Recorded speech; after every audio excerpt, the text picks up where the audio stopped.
I'd like to thank the Hollywood Democratic Club and Stacy Johnson, president of the club, and Corey Bugler, vice president of SBJ, for even suggesting this program and for helping facilitate putting this on.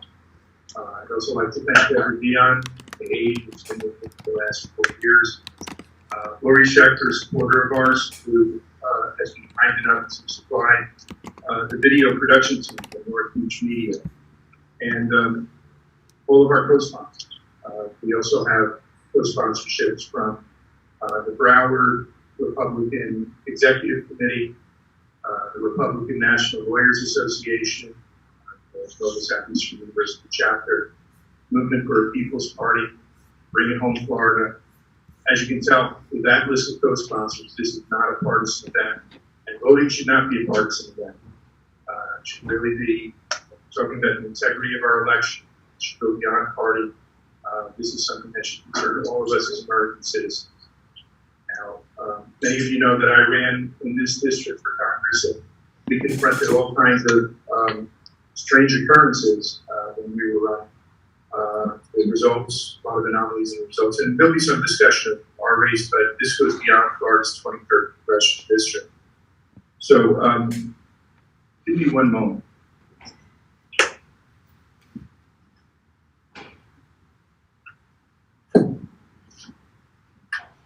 We're going to start off with Joseph Van Bogart, and he's the president of the Van Bogart Law Firm, chair of the Election Integrity Committee of the Broward Republican Executive Committee.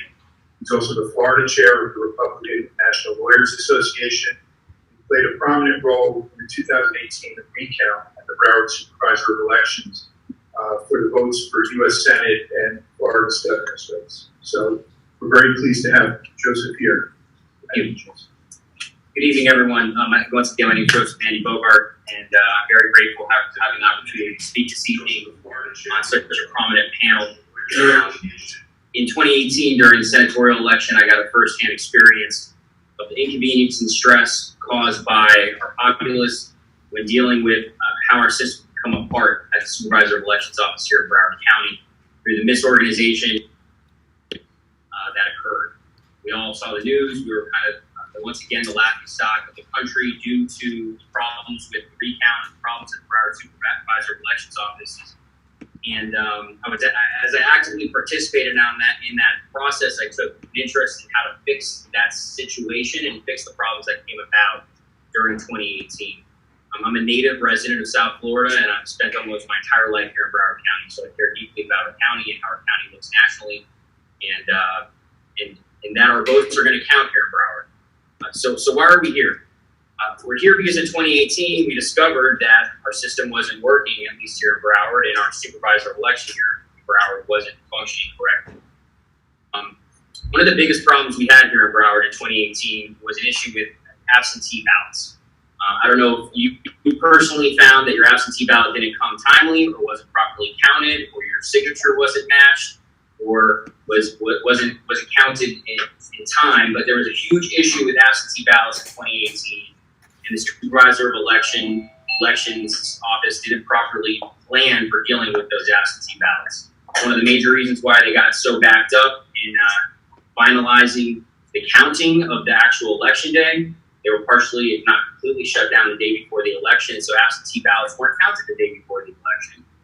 And thus, when people were looking at the news and seeing that the total amount of ballots cast were going up and up and up, it was freaking citizens out. It was scaring people because they thought ballots were suddenly being created out of thin air. We think this may have been a matter of the absentee ballots coming in late or not being counted. And the way the Supervisor of Election was reporting how the absentee ballots were being counted, whether they were ballots cast or ballots counted. Thus, due to those failures after the 2018 election, the Florida legislature has taken significant steps on trying to tighten up that absentee ballot system. And I've gone through all of the changes that the legislature made during the 2019 session, many of which were made to address either the litigation that occurred in 2018 or the other problems that happened in 2018. And I'm just going to go through a few of those, primarily the absentee ballot issue and a new Florida statute 104.051, well, rather it's a section in that statute, which would basically bar a supervisor of election or elected official who has intentionally violated the election statute from receiving pay for 24 months if they do violate that statute intentionally. And so a lawsuit such as Tim's or a lawsuit like RPOF's that resulted in a judgment against the supervisor of elections could then more or less retire them because they're not going to get paid for 2 years. And that's going to be beneficial in the future to scare these supervisor of elections to follow the law to the T and to make sure they're doing what they're supposed to be doing. So a few more of these changes dealing with absentee ballots there's now a formal signature matching training process that has to be taught to supervisor of elections. A big issue in 2018 was how do you tell whether or not a signature matches, and if the signature doesn't match, how does a citizen correct that signature mismatch? Again, this is all mailing in ballots from home. There has to be some way to verify the person that's mailing that ballot is the person that's mailing. We now have numerous ways in which you can correct that. The supervisor of elections has to text message you, email you, potentially even call you. It's an entire list of things that have to be written on your absentee ballot. Change the absentee ballot itself with better instructions on what has to be filled out. The legislature did, in my opinion, a very good job at thoroughly vetting out and cleaning up the absentee ballot system, which hopefully will help us in 2020 and give citizens more confidence in voting by mail. And again, the issue with the willful violation in the 24 months of no salary should affect our supervisors of elections and make sure that they comply with the statute as written.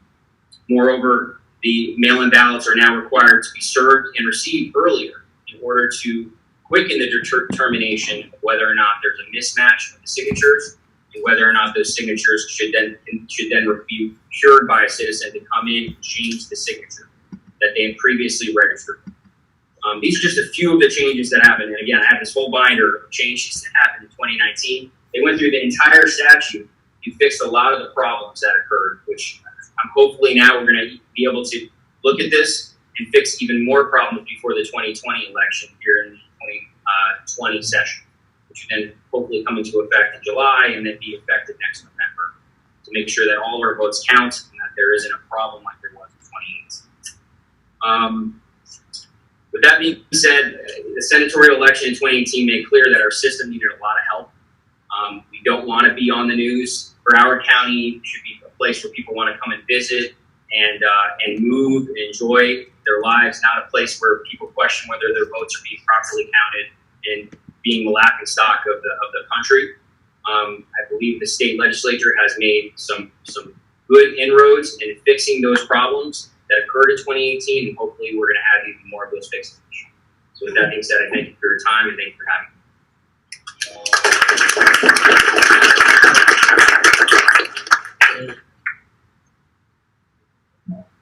I should also mention one of the co-sponsors is the Movement for a People's Party, MPA. There are lots of MPA folks that were very active in my campaign and many other campaigns here in South Florida. I'd like to invite up Nick Brown, who's the National Director of Movement for a People's Party, to speak for a few minutes. Thank you, Nick.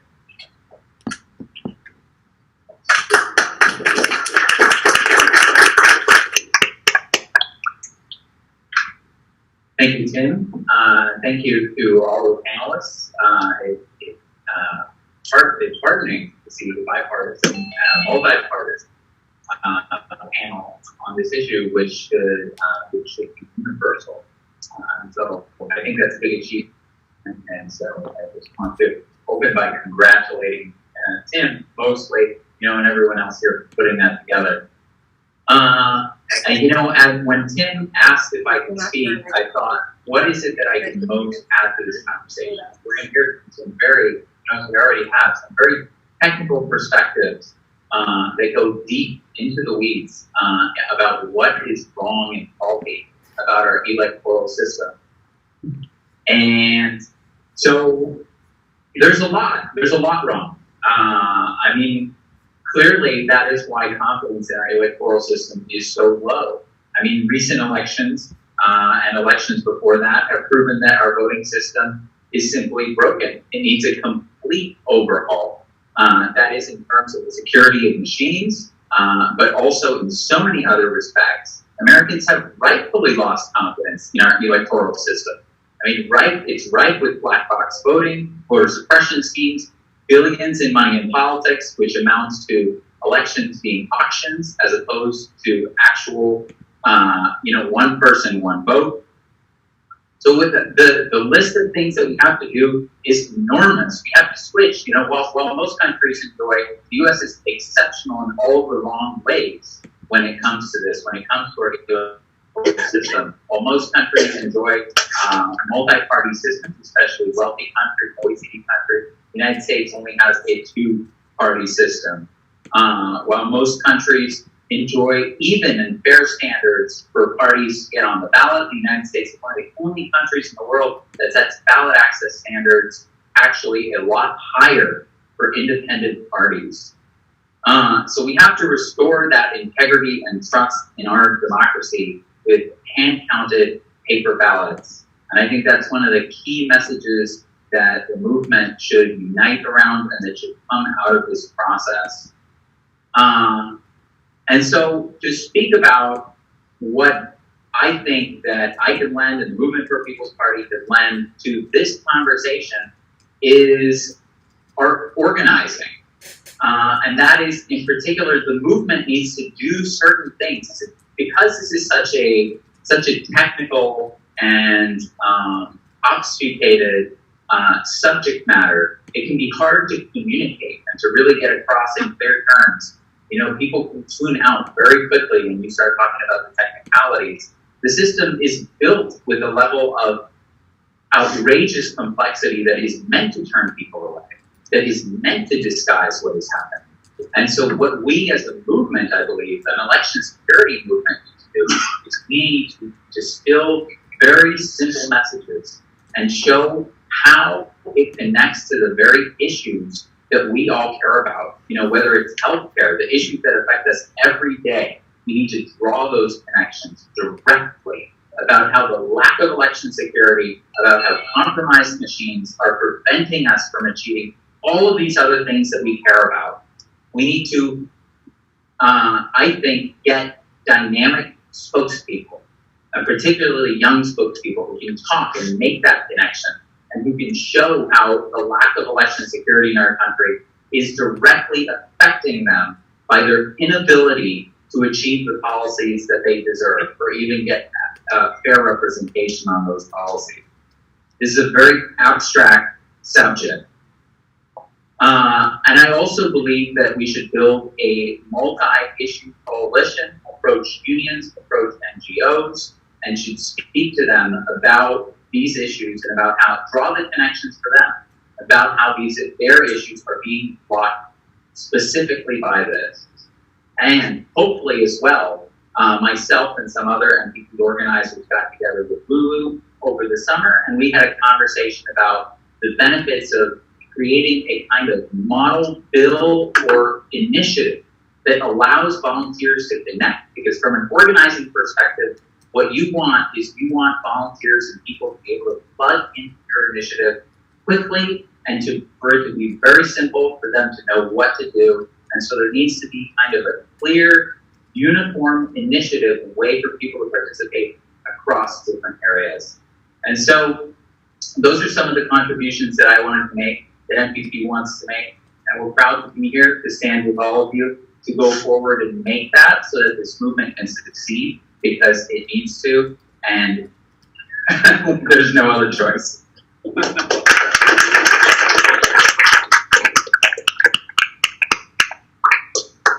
like to thank everybody for being here tonight.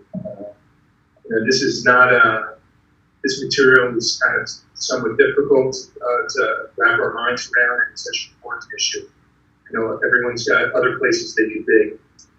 I've been saying this is the hearing that Congress should be holding. And our next speaker is a lawyer who heads Kathy Jackson Lehrman, who is a principal of the Lehrman Law Firm. And she's a whistleblower lawyer. We've heard a lot about whistleblowers in Washington these days. Kathy Lehrman represents whistleblowers, and she's been conducting a whistleblower investigation at the Broward Supervisor Elections Office. She is one of the most fearless and courageous lawyers I know, and we're very pleased to have her here tonight. Abby.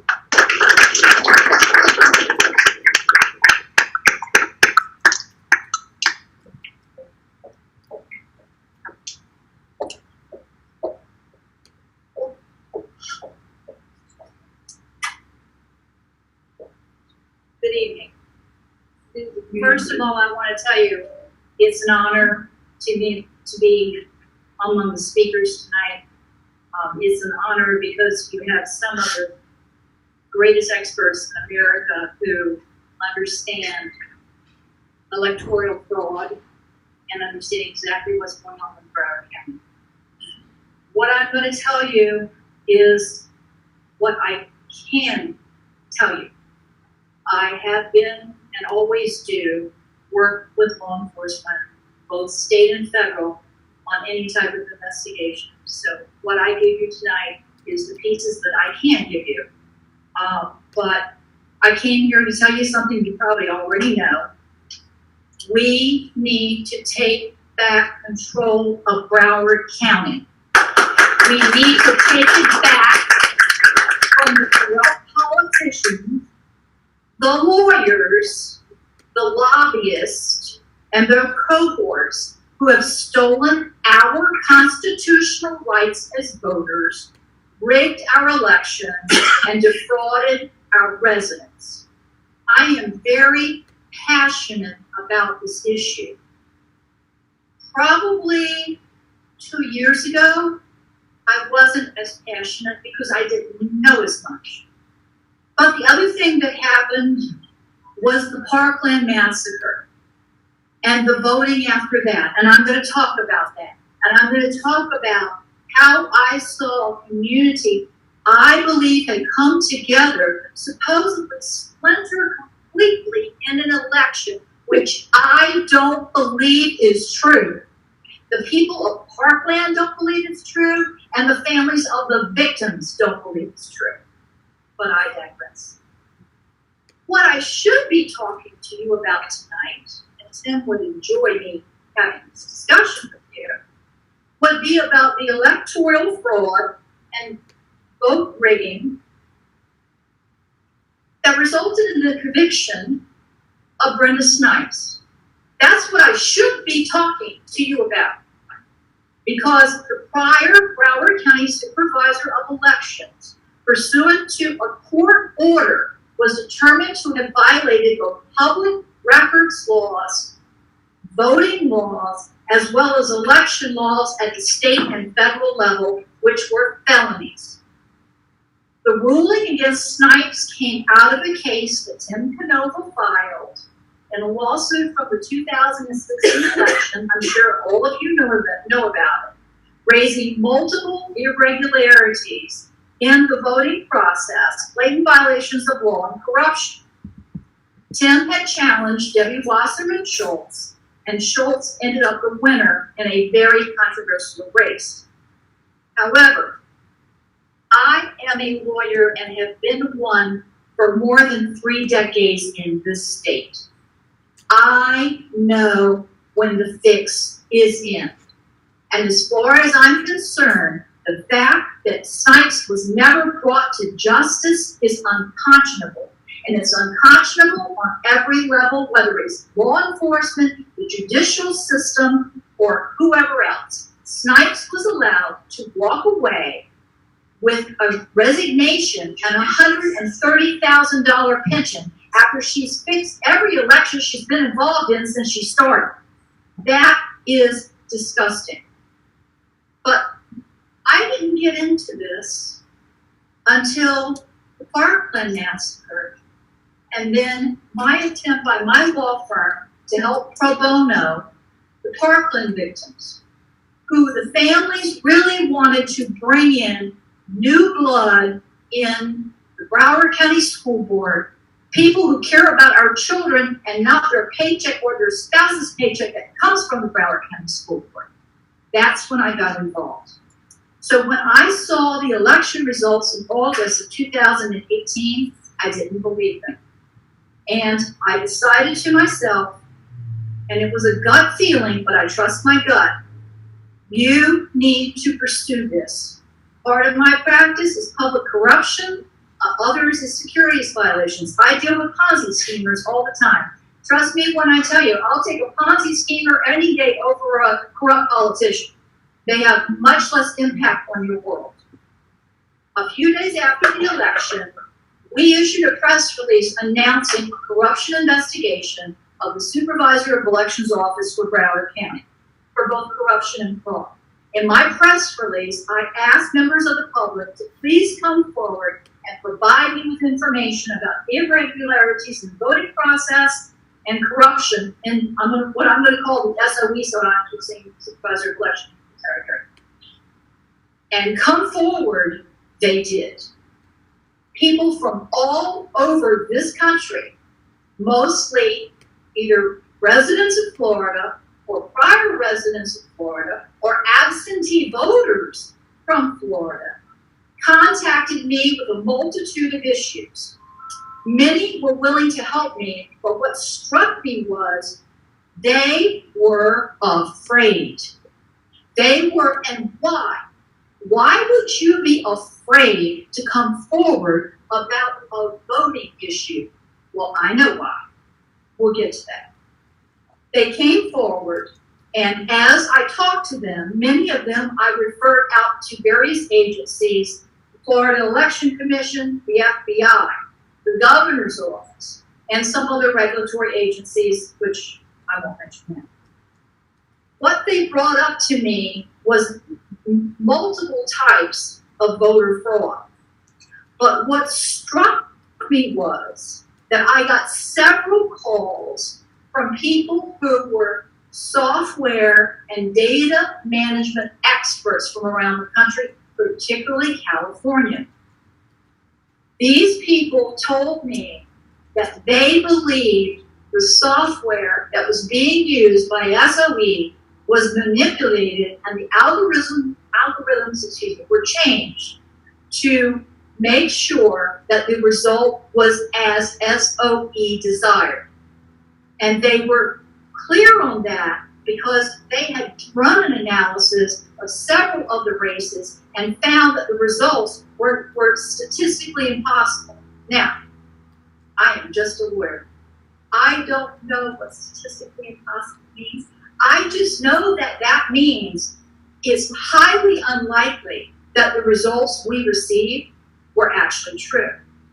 And I believe it more now after talking to over 200 voters or people who tried to vote, who told me several things about the problems that they had with voting.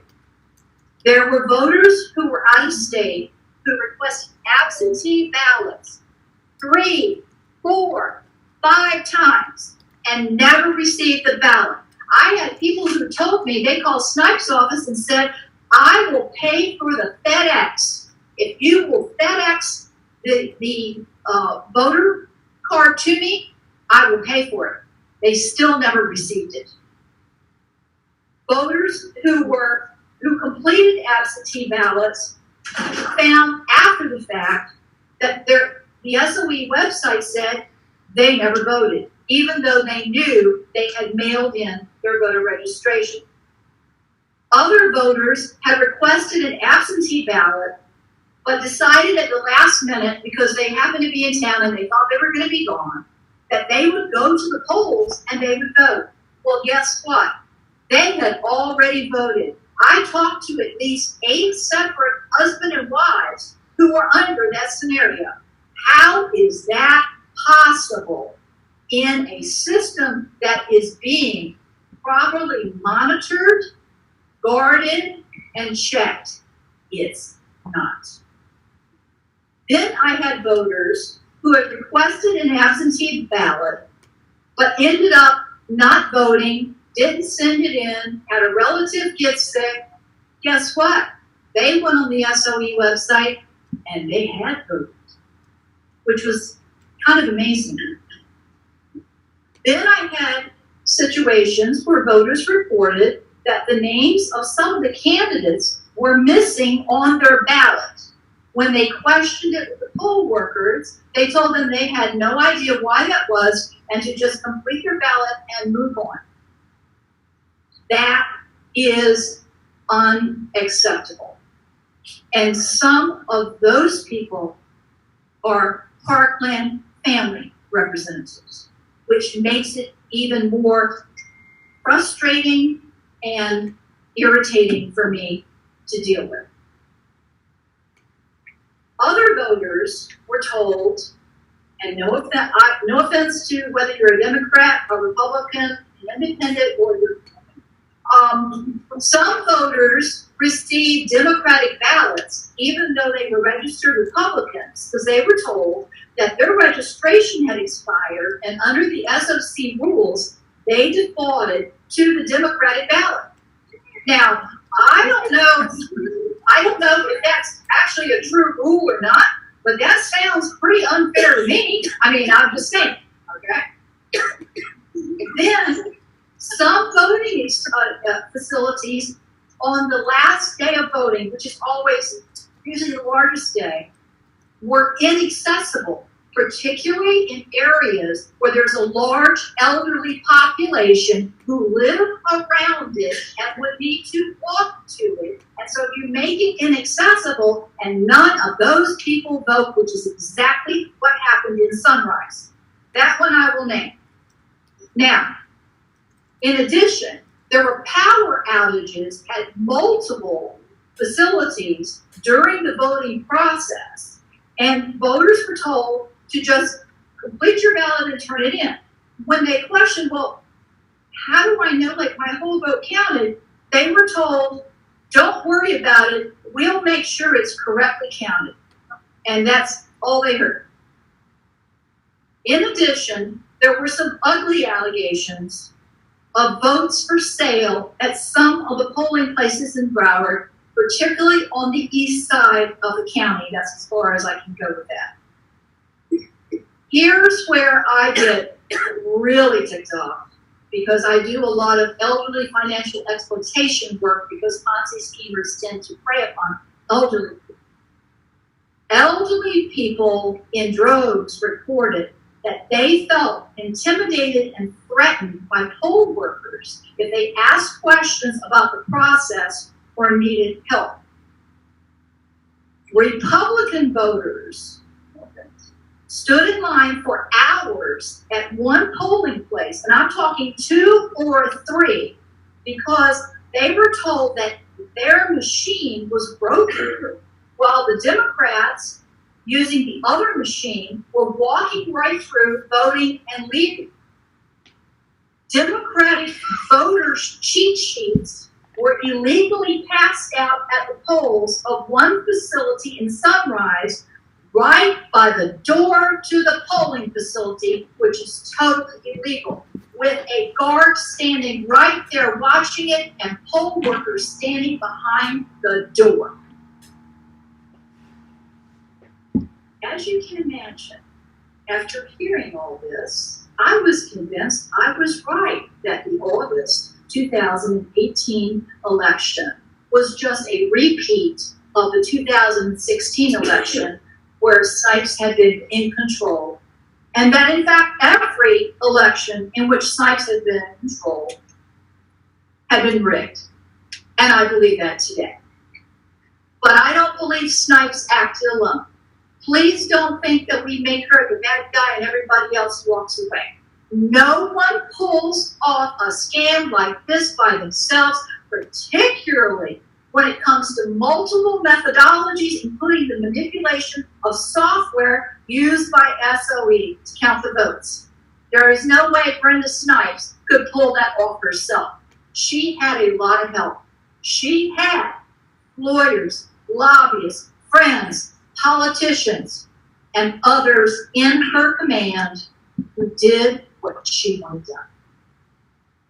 So it is with a great deal of pleasure and also a lot of angst that I call on the Department of Justice, Office of the Inspector General of the United States in Washington, D.C., to initiate an investigation into the 2016 and the 2018 elections in Broward County to find out if, in fact, the elections were rigged. Our community deserves to know the truth. If you go to Washington to get it, then, that's the way it is. But let me say one other thing that's going to make me more uncomfortable with the legal community in Broward County than I am now. I don't understand why Mike Sachs, who is the Broward County State Attorney, has never done anything to address the judgment that Nova got against Brenda Snipes. And I don't understand why no other prosecutor in Broward County has done anything to address the judgment that Canova got against Snipes, finding her guilty of multiple felonies. And just like the vote rigging, I don't believe she acted alone. And I think people are being protected, and it is totally unacceptable. I wonder, is she one of the many untouchable politicians in Broward County? As you know, and as everybody every day now talks about the Parkland shooting, justice demands accountability. As residents of Broward County, we are painfully aware of what happens when there isn't accountability, integrity, and truthfulness. We have paid a high price for corruption and self-serving conduct in this county. We cannot stand by and permit electoral fraud and corruption to continue unchecked. But we have to stand together in this county, in this state, and in this nation as a group of people to stop electoral fraud. As great as it is that all of you are here, this is not enough firepower to get these people. And this is going on everywhere, and I believe that in all of these states, there is collusion among the people who are doing the vote rigging. There is no doubt in my mind. After talking to people all over the country, telling me the same story I'm hearing from the voters in Broward. So we need to understand that permitting this just ignores the will of the people. The vote of the people is never recognized here because it's being manipulated by corrupt politicians. For once, I listened to him, and I'm only doing 10 minutes. Thank you later. I'm going to leave you with one last thought. When I announced my corruption investigation, I was somewhat stunned by the number of lawyers who told me I was crazy, I was committing career suicide, and I was wasting my time. Their opinion was that the Broward SOE was corrupt. They admitted that. But I was never going to prove it, and the SOE and other politicians would retaliate against me. I thought about that for a minute and concluded that if I didn't do anything, then I was complacent in what I felt was a public corruption at many levels, including the prosecutorial level. As a lawyer, I took an oath to uphold the law and the Constitution of the United States, and until the day I die, I intend to do that. And I want my brothers and sisters in the bar to get off their butts and help me and all of us throughout the United States who are fighting to right this wrong do what they took an oath to do. But it didn't take me long to get over they're going to ruin your career, they're going to ruin your life, yeah, whatever, okay. Because I went back to a mantra that I've had for a long time. If you stand for nothing, you will fall for anything. And that's where we are right now. So you are either standing with us or you are useless. And I don't believe the people of Broward County are useless. I know they care about who our elected officials are. They care about our children. They care about our security and our safety and our community. And I don't believe that all my fellow members of Florida Bar are as crazy as the ones who, warned me. I believe that we must make the decision to go after truth and justice in the deception which is Broward County and fight it with everything we have. Thank you for listening to me. May God bless you all and the great city of Florida.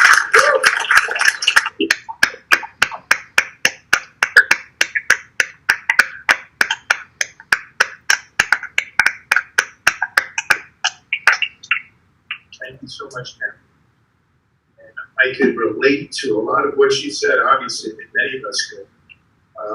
We've been waiting for the Broward bench and bar to step up and to speak out and to call for justice. In our case against Brenda Snipes, we sworn videotape depositions of Brenda Snipes admitting to destroying ballots. That's handing prosecutors a case on a silver platter with a nice bow tied on it, and we're still waiting for prosecutors to wake up from their slumber. Now, I am very pleased to introduce our next speaker. Ian Sancho came to the supervisor of elections office. He was a Leon County supervisor, and he came with a different kind of a background from many other supervisors. And he, I should say, believes that cyber attacks are not our biggest problem. According to Sancho, Florida does not properly audit its vote counting machines, but instead simply assumes the machines are accurate when counting or recounting votes. He said, if the software is tampered with, what do you think is going to happen if you rescan the ballots? You'll get the same answers. The presumption that the voting machine is already correct is a silly presumption to begin with. It guarantees you won't find the problem if there is one. So Ian Sancho comes here with a wealth of experience in actually supervising elections in Florida. He understands exactly what the problems are and what the solutions are. I'm very pleased and very thankful that Ian Sancho is here. Very pleased to introduce him.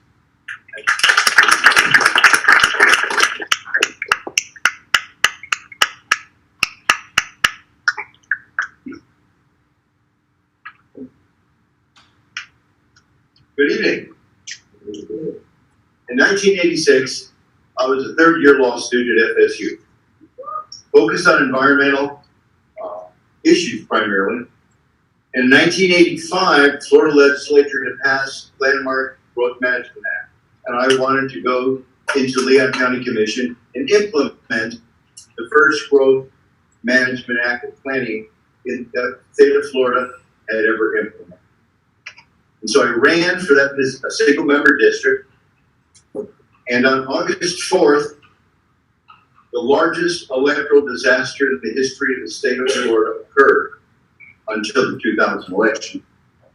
And 5,000 citizens who went to vote in the August 4th primary were turned away from the polls without being able to cast their votes because it turned out the supervisor of elections had negligently programmed the lever voting machines that we used in Leon County, and thus the voting machines could not record any votes at all. I went to court suing to have the election set aside. I mean, how could the election be valid if 5,000 people were turned away from the polls in a jurisdiction that only had about 80,000 voters? After a 3-day trial, Judge Hall told me, Mr. Sancho, there's no precedent in the state of Florida for overturning an election.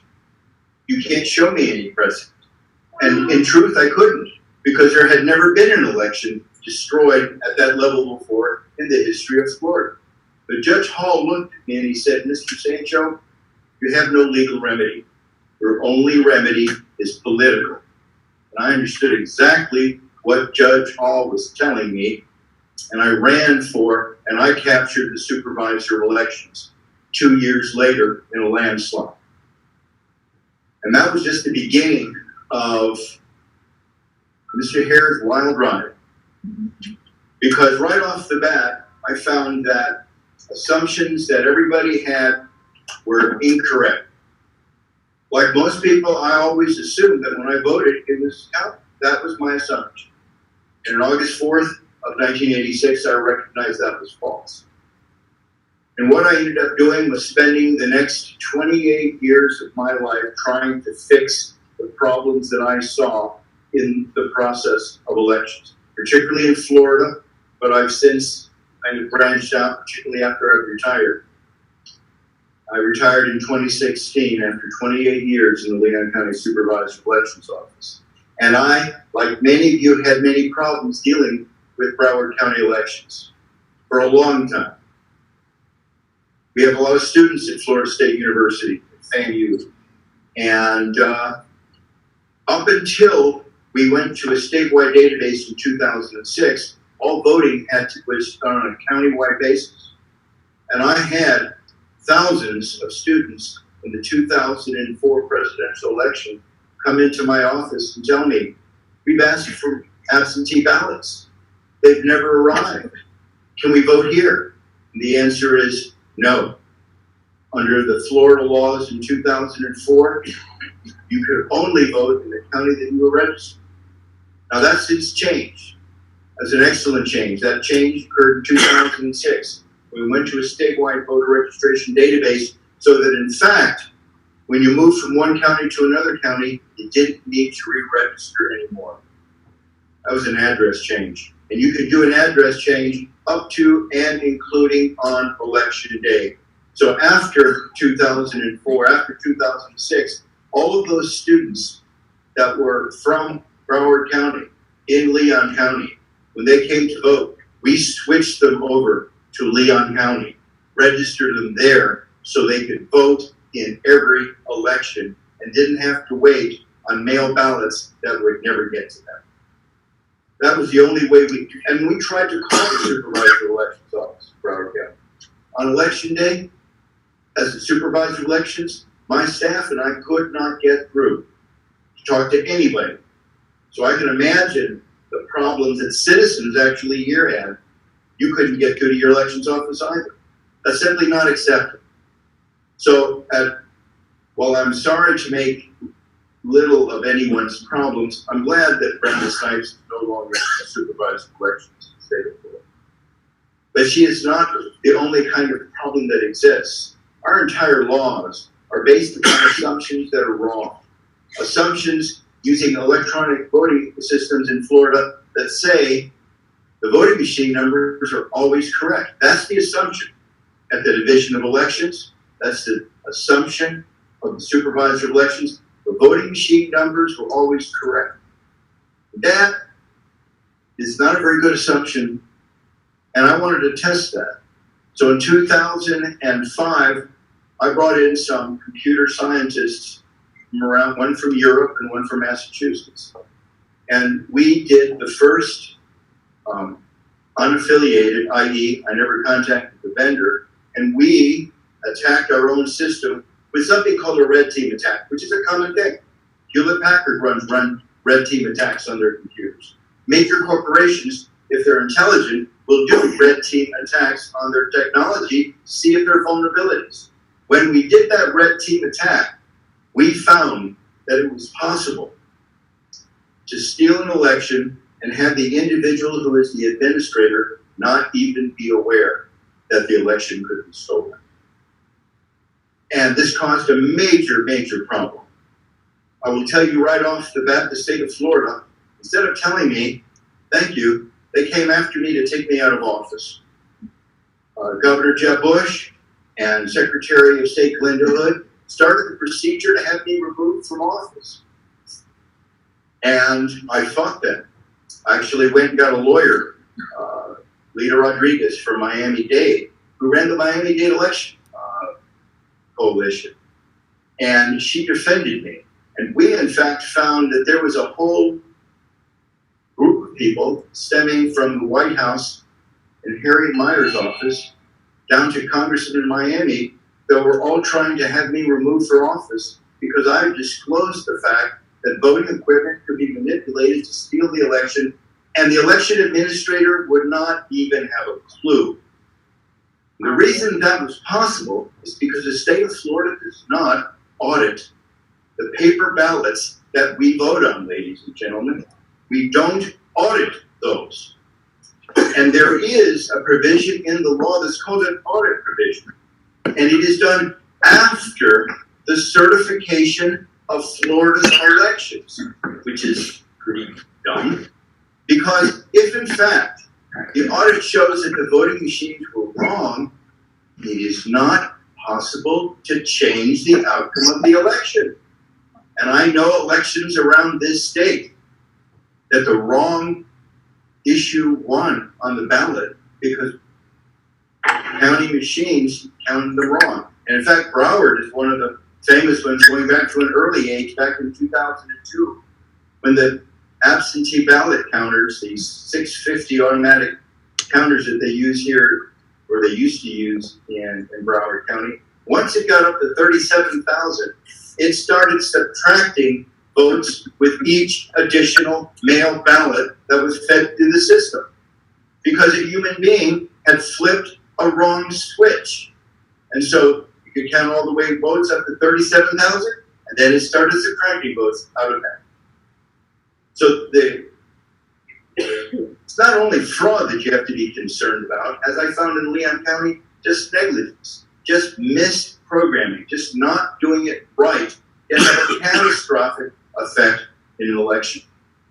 Needless to say, I won my case against the state because unbeknownst to me, the state of California had a technical advisory board of scientists. They saw my research on the internet and they validated it. And I got a call from David Wagner, who is a computer scientist at Livermore Labs, who essentially invited me to come to a conference in San Francisco. He said, we have some data that we wanted to show you.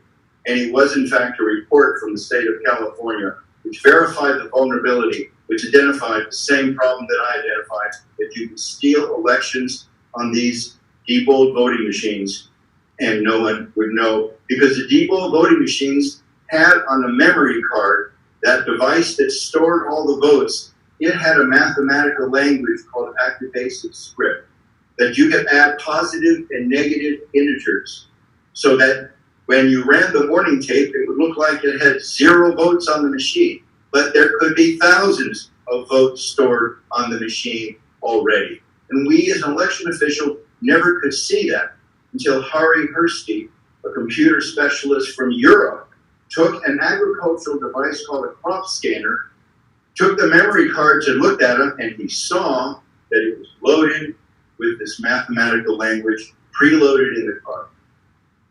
And then the state of Florida was forced to pass a rule saying that one person could never program that voting machine anymore. It had to have multiple people, witnesses to watch the programmers to ensure that the programmers were in fact not misprogramming the device. And in fact, in Leon County, we instituted a program where that programming had to be done on video, where everyone in the entire staff could watch what was being done when the voting machines were programmed. But again, the state of Florida, instead of attempting to say, great job, they wanted to kill the messenger. This was a bad thing. And I've got a great little cartoon from Milt Moran, the Miami Herald cartoonist, who shows me standing against Glenda Hood and the voting machine vendors, and I got this puzzled look in my face while they're trying to take me out of office. And Milt gave me his original cell for the cartoon that he did, because the newspapers did pick it up. And in one weekend in March, I was in over 200, my story was picked up by the Washington Post and it ran across the country. And over 200 newspapers picked up the story about me fighting against the vendors and the political figures who were entrenched in trying to keep these machines in service. Well, I'll tell you the best thing about this whole story is eventually we put the People Corporation out of business. They're no longer in the voting machine business today at all. They are beginning. In this past year in the state of Florida, this spring, the state of Florida passed a bill, the election train, we call them up in Tallahassee, because everything's in the same barrel, on the last day of the session. And they allowed ballot marking devices to be utilized for the first time in the state of Florida. Up until this year, every vote cast in this state by 99.9% of the citizens are on hand-marked paper ballots, which you can audit. Now, the ballot marking device is a computer screen that you touch. It will now mark a paper ballot, which is not really a paper ballot, that it generates with a QR code or a barcode and the name of your candidates. You can only verify the name, but the machine is not counting the name, it's counting what's in that barcode. And I cannot read barcode or QR code, particularly as proprietary. This is now the biggest threat to the state of Florida, the use of these ballot marking devices, because one company, ES&S, Election Systems and Software, is the vendor for 2/3 of the counties in the state of Florida. The only device they are providing for their customers is a ballot marking device for the disability community. That's the only one they're providing. So it turns out that these supervisors then went to the legislature and said, you got to change the law so we can use the equipment because we don't want to change the vendor. Well, excuse me, you should have changed your vendor, because this vendor is selling this country down the river with ballot marking devices. And they cost twice as much per election than the system that is hand marked, twice as much. There's studies right now in Pennsylvania. This battle is going on nationwide. They're putting in these ballot marking devices in Georgia. I observed an election there this past Tuesday.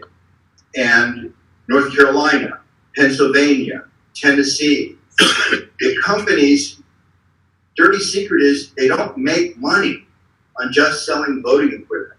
They make their money with the service agreements for these devices. And if you have a hand-marked paper ballot voting system, you don't need many devices. You don't need but 2 scanners in every precinct. The rest of the technology is relatively not sophisticated. But the system that I saw in Georgia is being implemented there with ballot marking devices. That voting precinct had a printer for every marking station. There were 13 printers in this one precinct. That's more than all the printers that I need to run all the early voting sites in Leon County. You basically do 2 high-speed printers. In our system there, when an individual goes to an early voting site, we have high-speed printers that print out their paper ballot for them when they come. You come in, sign in, we hit a button, get your ballot printed for you right there. You hand mark it, you put it in the scanner, you're gone.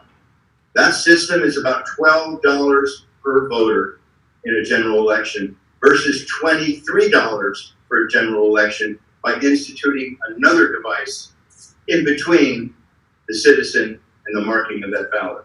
And they charge somewhere between $1,000 to $1,200 per device per year.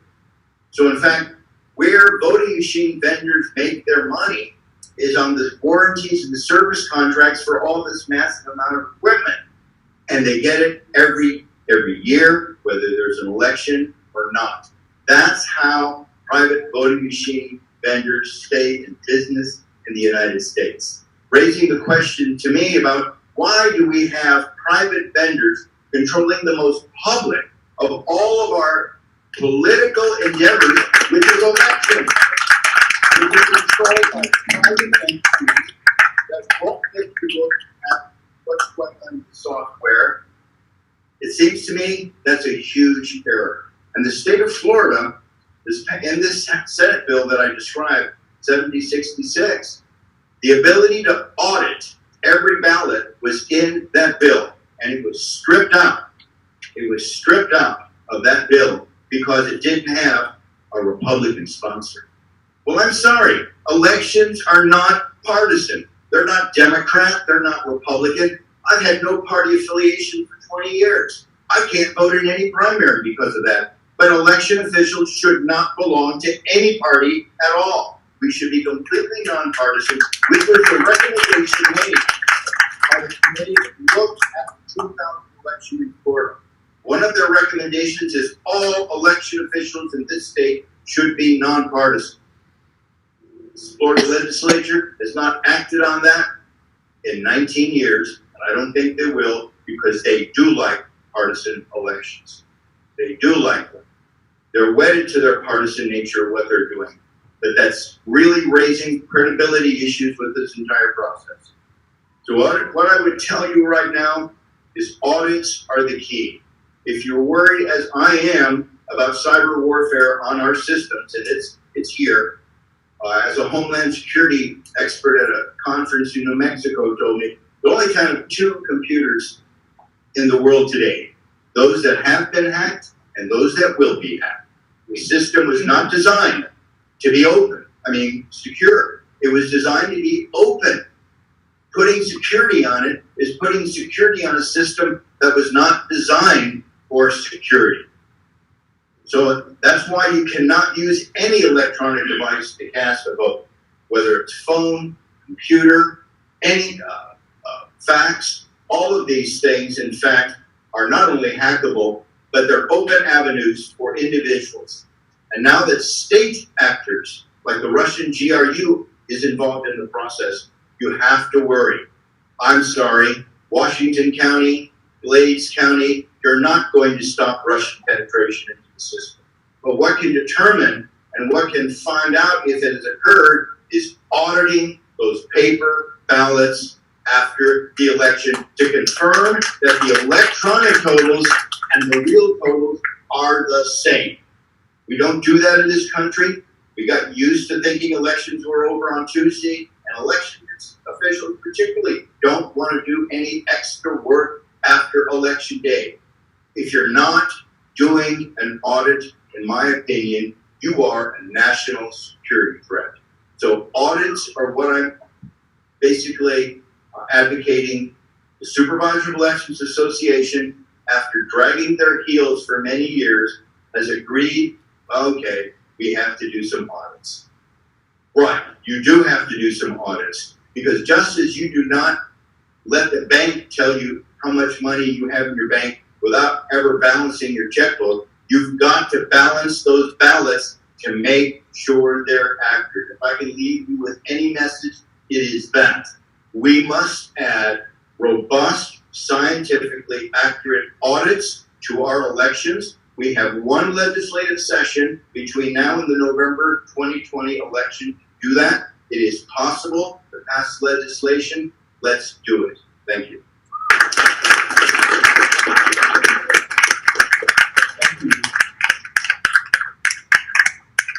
You have mentioned that Evolt went out of business. Actually, its machines and customer contracts were sold to election systems and software, ES&S. Now, this is a $300 million a year business, voting machine business.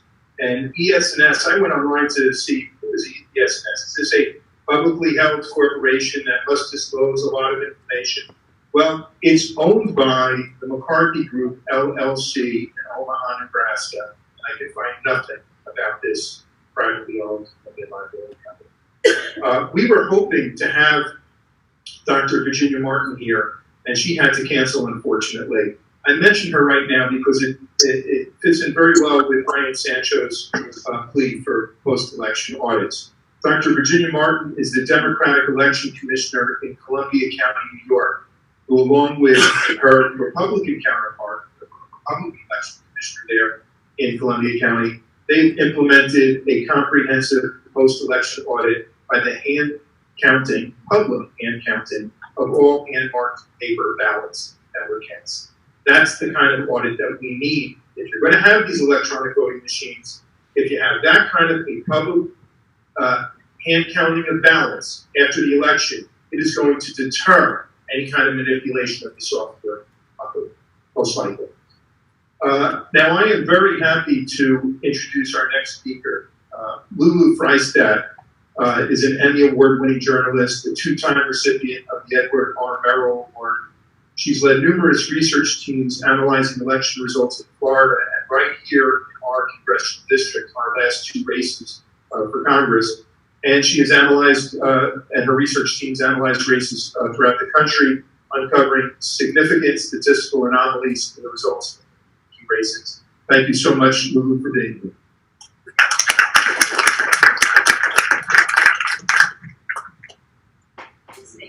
Mabel, is this mic on? Can you hear me? Okay, I know it's getting a little late, so I think we should all just like stand up, like stretch a little bit. So we just like get some energy, get some blood flowing to our brains. It's just like a lot of information. Shake yourself out a little bit. Shake your head up a little bit. Smile a little bit, you know, like, okay, we're still alive. Okay, good. We want jumping jacks? If you want to do some jumping jacks, that's good. I'm just gonna, like, I think it was Ron who was saying how technical this stuff is and how it gets in the weeds, and I get to be like the weeds person sometimes. So that's why I'm just really trying to wake your brains up and try to make sure that you stay with me. I try to make this interesting. There's a really interesting story underneath all of this data, and the story is that this matters. If you go and vote, and your vote is not counted as you intended, it is not counted, period, or if worse, it's actually counted for the person that you oppose. If you vote for a referendum, yes, and the vote is actually counted no, that affects every single thing in our communities. All of the issues that you care so passionately about, that you research as a voter and talk to your neighbors about, are potentially being misrepresented when it actually comes to the place where we make our decisions. And then those people who go on to make very important decisions for us, whether we go to war, what kind of air and water we have, what kind of education our children have, those people making the decisions are potentially not the people that we chose. So I know that this is complicated. I'm going to get into some kind of complicated information, and you don't have to necessarily understand all of the statistics or the models or things like that. But what you do have to understand is that this matters. It matters that you care about it and that you talk to your communities and your organizations and the groups that you're involved in, your neighbors, your children, your parents, and you say, I care about this issue. This issue underlies everything else. I might care about this issue more than anything else right now, because if we don't solve this problem, we can't solve these other problems that we're all trying to solve. So this is really important, and I'm incredibly happy to be here. I really congratulate Tim. He's been an incredibly courageous person to lead on this issue, and he has been through hell. And I'm just not gonna pretend he hasn't. He really has had two very tough races, and as I'm going to show you, the results from those races are very problematic for a number of reasons. And I applaud him for having the courage to stand up and say something about it. There are many, many people who run for office who have doubts about their elections, and they never say anything about it because they don't want their careers to be, to get a bad name. They don't want to be seen as a sore loser. They don't want perhaps to be tainted as a conspiracy theorist. It takes a lot of courage for somebody like Kathy, an attorney in her community, to get up and say, I don't believe the results of these elections. So he's been very courageous, and all of the people here at this panel tonight are courageous, and you are courageous for coming here and paying attention to this. So I salute you and thank you so much. So I do want to add a little bit to what Ian said. I completely agree with him, especially on 2 points. The partisan administration of elections is probably the #1 problem that we have with our elections here today, like in the United States, and we never talk about that. Nobody ever talks about that. We're talking about a lot of things that are very important, but many other countries, Western democracies, Australia, for example, has a very strict nonpartisan administration of their elections. And if you think about it, if someone is a member of their political party, how are they going to, and especially sometimes these people are very involved in their political parties, leaders of the Democratic or Republican Party, how are they going to objectively count the votes? And isn't that what we all want? We want the votes to be counted impartially and fairly. So really, the discussion about a nonpartisan administration of elections is one of the most important discussions we can have. Thank you for bringing that up. And Ian. And in regard to audits, I couldn't agree with him more that they're very important. But again, this is something that we don't talk about. Audits need to be conducted by a neutral administration. Right now, the way that we are mostly talking about audits in this country are audits that election officials themselves will conduct after the fact on elections. Well, when the IRS comes and audits you, and believe me, I know because I've been audited by the IRS, they do not send you a letter and say, Lulu, would you like to recount your taxes for us? We're a little concerned. We don't think it came out exactly right. No. They send an independent auditor, and that person sits next to you at the table and goes through all of your receipts themselves, an independent auditor. So when we talk about auditing elections, we need to be talking about independent auditing boards that are auditing elections, not election commissioners recounting the results, not votes, as Iron said, being run back through the same machines. As far as I understand it, here in Florida, it is actually illegal to count your ballots by hand, 100%. They passed, after the 2000 debacle, they passed legislation. You actually cannot legally count all the ballots by hand. When they say, like they did in 2018, that they're going to have a hand recount, what they mean is that they run all the ballots back through the machine, and if there are any undervotes or overvotes, those are votes where the machine didn't record a vote or recorded 2 votes, they will take those ballots and look at those ballots by hand. And that is a problem if you literally are not legally allowed to have a full hand count. I don't know how you're ever going to actually determine the results of the election. So that is a bill that I would suggest Florida needs to work on immediately. So I'm going to get going with my presentation here, and I'm going to try to move through this stuff rapidly. This is some of my background. I have worked in network news for over 10 years, and I did contribute to Emmy Award-winning programming at ABC. I've done security investigations that have received more than 4 million views, and now this. And last year, I co-founded with some colleagues of mine an organization called Smart Elections. And I see that my slides are up. Do I need a screen? Are they over there? You guys can see my slides? Yeah, awesome. Okay. Do they look okay? Are they centered? Okay, great. Here we go. So I was the journalist who started the public records request that eventually did lead to Brenda Snipes being suspended from her job. And here's the first, or one of, I think this was one of 3 public records requests that I put in. And Tim joined me on these requests, and eventually he got an attorney, filed a lawsuit, because they would not comply with our public records requests. But here we requested to look at the ballots and the ballot images in Broward County from his election. And eventually, as I said, that did lead to Brenda Snipes' suspension, which we talked about. It was one of the things that Rick Scott cited when he did suspend her, that she had a history of violating the election laws of the state, which came about because after Tim filed the lawsuit and we were trying to get access to the ballots and the ballot images in his race, rather than actually show us those paper ballots, Dr. Snipes' office destroyed the ballots. They destroyed them while the lawsuit was pending and while a public records request was pending, both of which are illegal. So she was violating the election laws of the state, and it did eventually lead to her suspension. So you might ask, why did I want to see the ballots and know this race? I live in New York, in Brooklyn. Why do I care about a race down here in Florida? Well, in 2016, I had been doing statistical analysis on election results all over the country.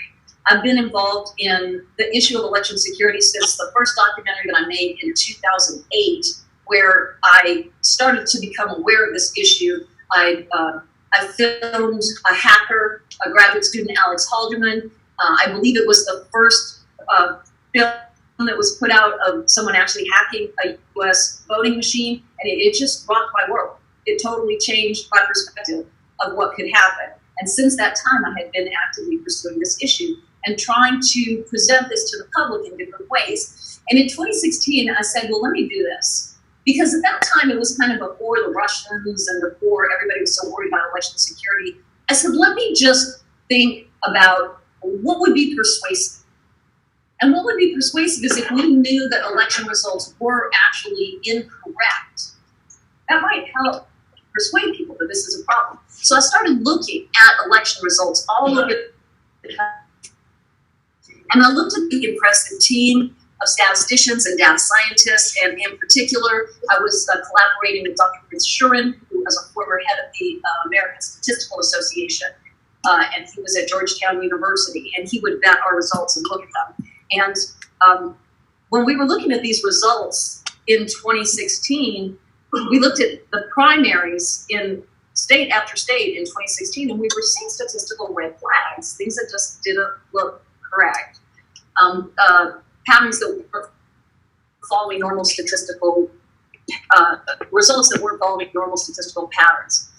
And so then Tim ran his race in 2016, and people said to me, Lulu, would you have your team look at his results? And so we did, and we looked at them pretty thoroughly for about 4 weeks before we said anything. I looked at them, I had the team look at them, we did a lot of different analysis on them, and I also made calls down here and called different communities to try to figure out if there were demographic explanations for what we were seeing in the results. And I'm just going to show you these 2 slides.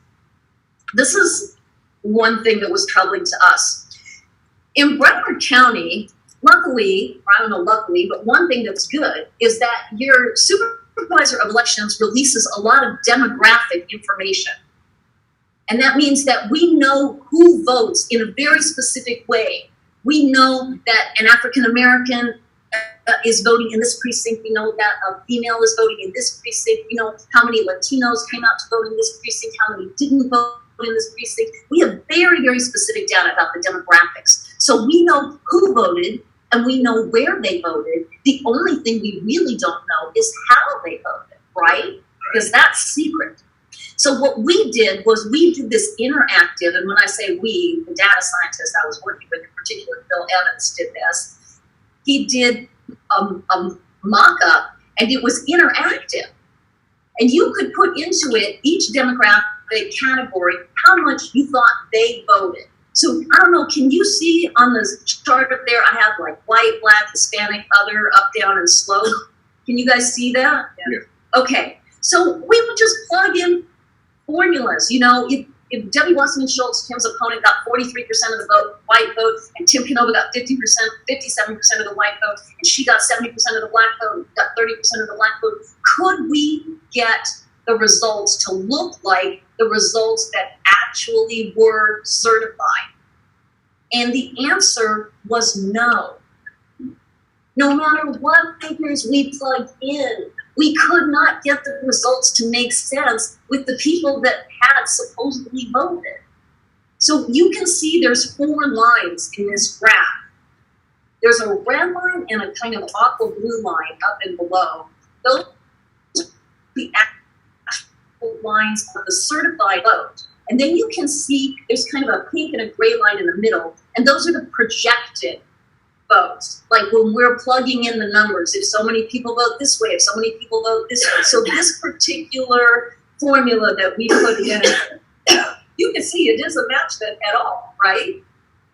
It doesn't match. So what we did was we put a slope in. We took some percentages and we added 3.5% to Debbie Wasserman Schultz's vote, and we took away 3.5% from Canova's vote, and we were able to predict the results exactly as they were reported, the certified results. And that was very concerning to us. That really, really seemed odd. And so that is why I did a public records request of the ballot images in 2016, because I wanted to see the ballots. I was like, maybe there's something that we're missing here. Let's look at the ballots and let's see what the ballots say. And you know, they did not want us to see those ballots. And I will tell you, up one side and down the other, we tried and tried and tried to look at those ballots. And the Broward County Supervisor of Elections Office did not want us to see them. And they would let us go in there and look at them if we told them in advance what precincts we wanted to look at. Well, let me tell you, I didn't want to tell them what precincts we wanted to look at. I wanted it to be a surprise. And they would not let us videotape or take photographs, even though the Florida Public Records laws allow for videotape and photographs of a public records request. And I know because I spoke to other people who had done public records requests, and had been able to photograph and videotape. And so because they would not allow us to do this or make a documentation of it, we sued. Tim sued, he got an attorney and he sued. And as you know, they destroyed the ballots rather than actually showing them to us. But we did get some data from those public records requests. Now, during this time, Edward Snowden did tweet, and he seemed to be supporting our work. We had put in the public records request, I think, in October of 2016. In November of 2016, Edward Snowden tweeted, "Hacking voting machines not that difficult. Hiding a secret deviation in votes from after-the-fact statistical analysis nearly impossible." So I was encouraged by that. He's somebody who has a lot of experience with this type of thing, and it was encouraging because we seemed to think we were on the right track. And I will say that once we did actually get some of the data, we did find some very significant discrepancies in it. What I was able to get from the Broward County Supervisor of Elections office was the number of voters who voted, and I was able to compare that to the number of cast ballots. And in almost every precinct, the number of voters who voted did not match the number of cast ballots. In fact, out of 211 precincts, there were only 19 precincts that had the same number of voters and cast ballots. Now that's not right, right? We all know that if there's a voter who votes, one voter who votes is supposed to match one ballot. And there were over 1,000, it was over 1,000 vote discrepancy when we went down through all of the precincts. It was remarkable. And I interviewed various experts about this discrepancy, this type of discrepancy. I see, was that normal? Was that something that just happened? And the experts that I spoke with said absolutely not. And here is one quote from Dr. Buell, who is a professor of computer science at the University of South Carolina. And he said, "I see what I would call a high likelihood of massive incompetence, either that or there is fraud." So that was in 2016. Now, what kind of thing is in the machines, the voting machines in Broward County? We know for a fact that there are wireless modems in the voting machines because an activist named John Brakey in 2018 went and photographed them. So here is a photograph of a wireless modem in the voting machines in Broward County. What that means is that the voting machines are directly connected to the internet. And I don't care what anybody tells you over and over again. People will tell you that voting machines are connected to the internet. But a modem is a piece of equipment that connects to the internet. That is what it does. So when you have modems in your voting machines, they are connected to the internet. And when equipment is connected to the internet, it can receive information and signals and malware, and it can be controlled from someone on the internet. So that is one thing that we know about the voting machines in Broward County. 2 minutes, okay. So this is what I'm gonna do. I just want to play you one more thing. In 2018, we found a lot of other problems in Tim's second race. So I worked with a gentleman named Dr. David Bader. Let's go through that. And he's an extremely experienced data science expert. He's running the New Jersey Institute of Technology right now. And I showed him the results in Tim's 2018 race. In Tim's 2018 race, there were multiple issues, but one of the issues was that when we did what's called a cumulative study, where we add each precinct in each precinct, the average that Tim received was 5% of the votes, no matter which demographic you looked at. No matter if you looked at Hispanic votes or Black votes or white votes or not party affiliated votes, Tim always received 5% of the vote. It just didn't make any sense. So I asked Dr. Bader if that was a problem, and Dr. Bader did his own analysis on it, and he definitely thought it was a problem. And this is what he said about it. So for Canova to get exactly 5% across every precinct is unbelievable. It's absolutely unlikely. It'd be like winning the lottery every day for a year. There's something fully unnatural about this CD23 result this is going across about 200 precincts.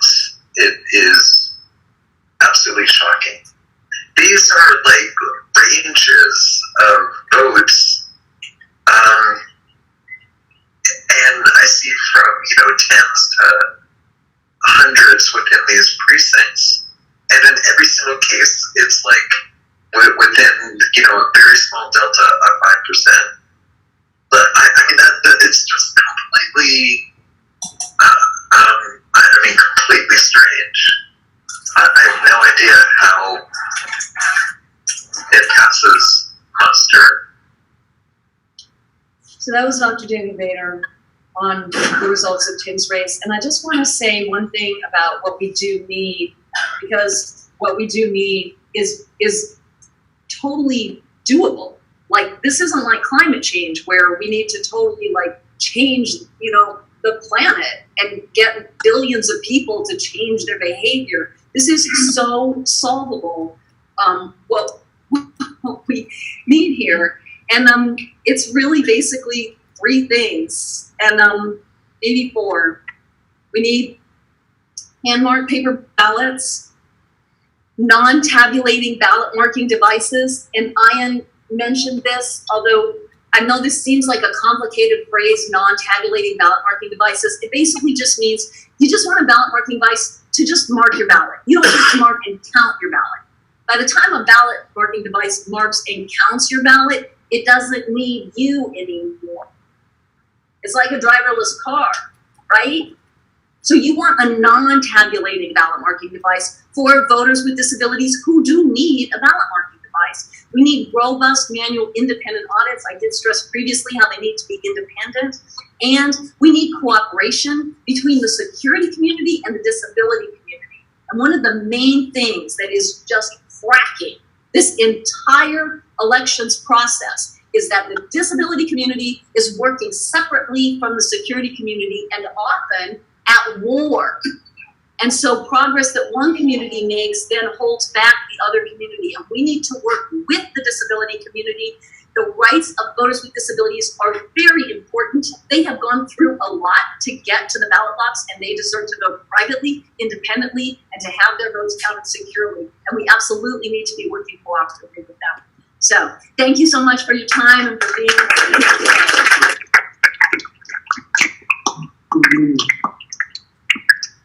So my 2016 race results were statistically implausible, and by 2018 they were statistically impossible. And actually, right here, this Culture and Community Center is where I voted in 2018. So the moment you take your paper ballot and it's scanned is the moment you should be on your knees praying to the God of algorithms that it's actually being counted properly. But it also means we're at a crime scene, perhaps. Every precinct where ballots are scanned is a crime scene. Now, our last speaker, but not least, I think he's going to shed a lot of light on how this kind of manipulation is actually occurring. It's Betty Smith. Now, Betty Smith was a computer programmer who worked with Bev Harris on Fraction Magic, showing how elections are flipped. He discovered flaws in the electronic vote tabulation systems and showed how election results are easily manipulated and altered just by a few keystrokes. And he is now an election official. He's a Shelby County Election Commissioner in Memphis, Tennessee.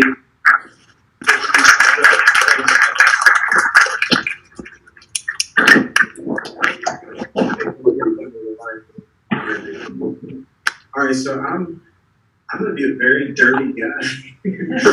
Listening to all of these descriptions that you've heard from all of the speakers, I'm actually gonna try to represent a large portion of everything that they've said. But this is going to be a demonstration where you can see what it actually is. There is the potential for computers not to count correctly. If you look at the current slide, this is an instance where in 2015, is it up? Yeah. In 2015, shout out to BlackBerry, I took a picture of a precinct location with my BlackBerry phone of a total from a direct recording electronic machine. It's a DRE, doesn't produce a paper trail. However, it does produce a receipt where you can see what happened at the end of the night.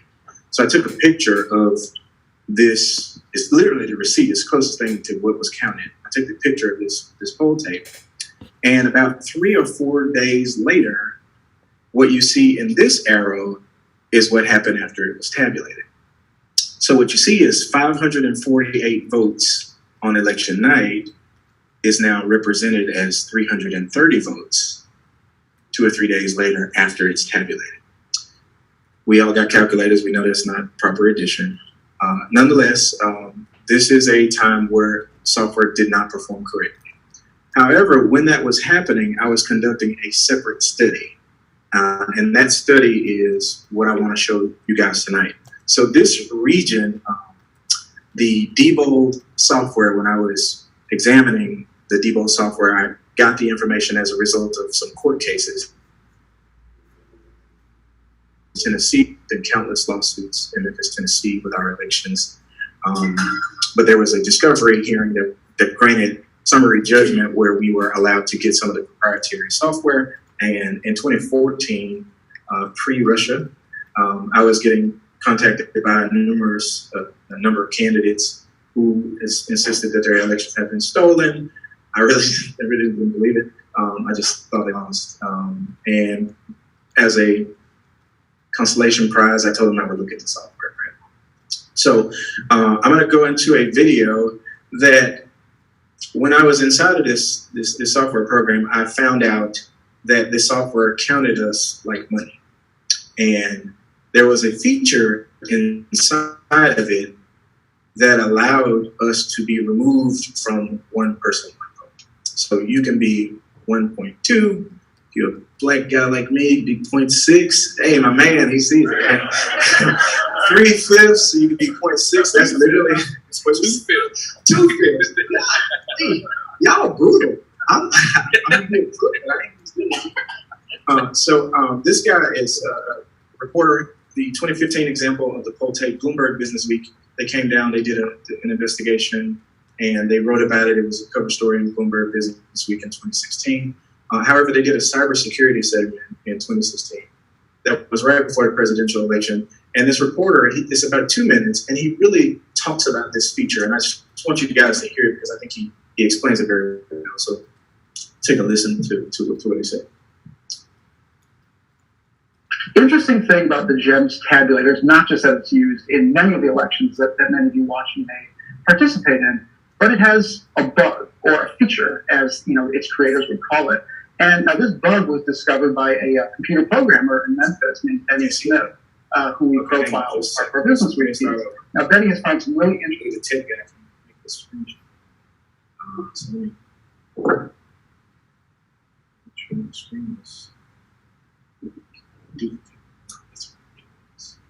Okay, you guys can see it, right? Can we see? Yes. Okay.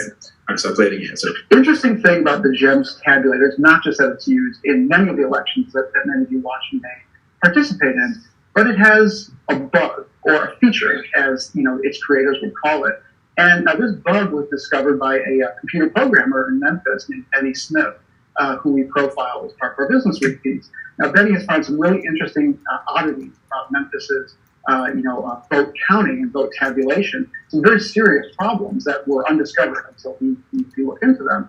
One of the things that he found, which we didn't write about, but which we think is really relevant here, is that GEMS has this feature where in very rare cases, in very rare instances where counties or municipalities are voting on land use taxes, certain votes can be weighted differently. So if I own 1 acre and you own 2 acres, in these very specific cases, your vote will count for twice as much as mine when we're voting on things like property taxes. Again, very rare niche cases. However, the system allows election administrators to adjust and basically weight races according to those guidelines. It makes a lot of sense in those limited uses. However, what Benny discovered was that this feature appears to be turned on by default across this universe of GEMS databases. So what does that mean? Well, that means you can literally weight races based on who you want to win. You can plug in a percentage into these computers before the race and say, I want Jordan Robinson to get 75% of the vote. And yet the trick is going into these races, you don't know if you're going to hack an election, how many total voters will come out. It's very hard to rig the race if you don't know how many voters will come out. But if you can assign percentages to a given candidate, it doesn't matter how many voters come out. You can say Jordan Robinson gets 75% of the vote. Whatever the total number that comes in is tabulated at, the numbers can be adjusted accordingly. It's impossible to overstate how significant this is. This is, again, a feature, but winds up being a security vulnerability. And I want to give you an example of what that looks like. I should preface this all by saying this is a proof of concept that this computer program has come up with. This is just demonstrating that computers can't always be trusted. They can be tampered with easily. And in this case, this isn't even a hack. This is a modification that the creators of the GEM system have enabled on purpose. Okay, so I'm gonna let you guys gather yourselves because you guys are not about to see a hack. You're going to see a properly conducted wait-in election where I'm not a bad guy. I'm actually doing what the software is allowing. And Mr. Sancho said it perfectly. It's the front door. I'm coming through the front door to do this. So this software that I'm about to open is election software that we in Shelby County still use to this day. Georgia still uses it. A number of places still use this software. We had an election a few days ago, and this is the software that we conducted in. So I'm gonna bring up some totals. I would just note that this is a concluded election. Therefore, you won't see any numbers changing back and forth, but we're gonna have a little fun. I'm gonna show you some winners, and I think we're gonna take a random person from the audience to be the bad guy. I don't want no dirt on me from this one, so I'm gonna let somebody else do it. I'm gonna open this up so that. So you're gonna let them pick percentages this time. Did I say okay? All right, yeah, we can let them pick. Are we dirty? Did we? We're some dirty people. Okay.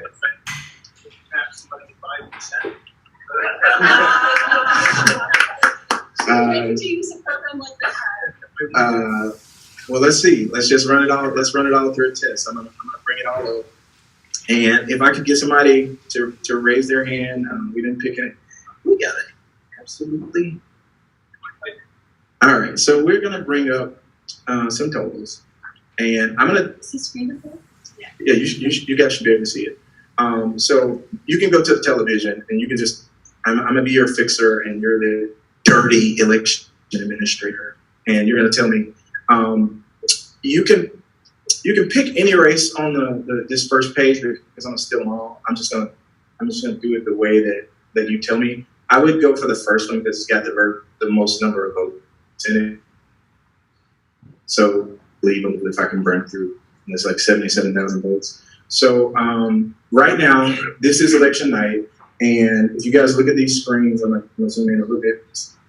There's some people on the other side. I'm just gonna zoom in too. So Bill Haslam has 38,212.